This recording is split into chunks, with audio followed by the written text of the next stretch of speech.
welcome back to my YouTube channel. Today I'm going to be talking about things you can do today to save more of your paycheck. So the first thing that I would do is I would look at how much money you're bringing in versus how much money you're spending every month so we can get an idea of where you are financially and how much wiggle room we have. So the first thing I would recommend looking at is your phone bill. Everyone has one.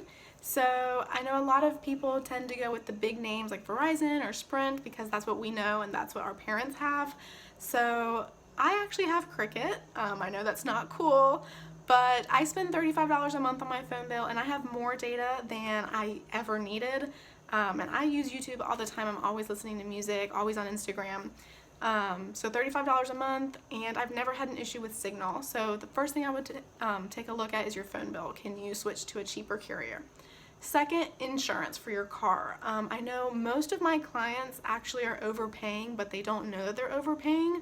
So I would go online and look at quotes from other carriers because especially if you've been with yours for a long time, that is rewarded with other carriers. So they will often give you a lower rate because they want you that badly.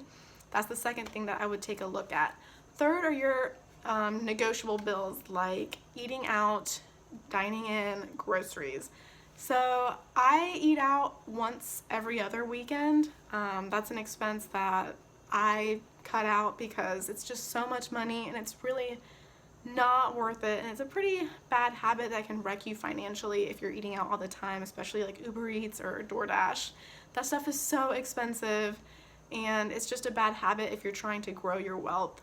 So I would look at alternatives such as finding a way to make what you want at home, as well as like shopping at Aldi or Lidl, whatever you call it. I shop at Aldi. I like it. I think it's great. The produce isn't that fantastic, but you can always shop elsewhere for your produce. So again, cutting down on groceries and eating out is my third thing. The fourth thing I would look at are if you're going on dates. So in the dating scene, it's so common to do dinner and a movie or dinner and drinks or whatever. My challenge to you is, what if you went on a picnic somewhere and then only got drinks at a restaurant? Or if you stayed in for drinks and then went out for dinner. Some way to compromise where you don't feel like you're being a cheapskate, but also where you're not spending $100 to take this person out. My husband and I can't think of the last time we spent over $60 on a dinner bill. We're pretty small spenders, but again, it's like we live a smaller lifestyle, but we have more money in our account to show for it. Not that other people can see that, but that's the whole point, is that you shouldn't care what other people think of your finances. I drive a 2006 Acura TL and it has 187,000 miles on it, but I don't care. I don't care that my friends drive nicer cars than me because frankly, the financial security that I have in my bank accounts means more to me than showing off what I have to someone else. So I know it's hard when your friends have all these nicer things than you and they're driving the latest cars and whatever, but you can rest easy knowing that more than likely they got into debt because of those purchases. I think debt is such a toxic thing and it's something that has been super normalized.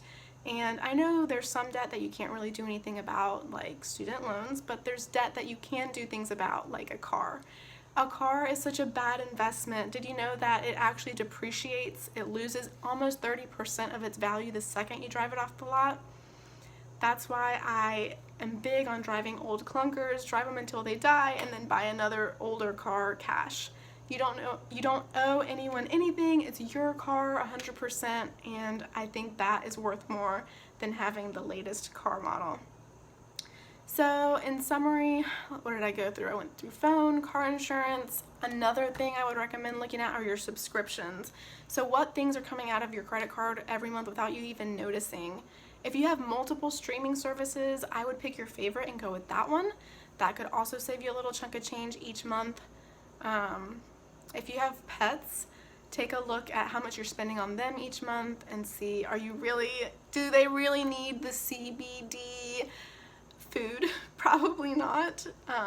So I know spoiling pets is a big thing that people my age tend to spend money on. So that's another thing that I would look at if you're looking at ways to save more of your paycheck. So I hope you found some of these tips helpful. Again, my message is not to live life so restricted that you feel miserable. My message is to find a compromise with yourself where you feel happy, but you're also saving more of your money and investing it or putting it in a high yield savings account so that you can sacrifice a little bit now to have a much bigger payoff later. Anyway, comment any other topics that you want me to discuss, any comments that you have about this video, and please subscribe, and thank you so much.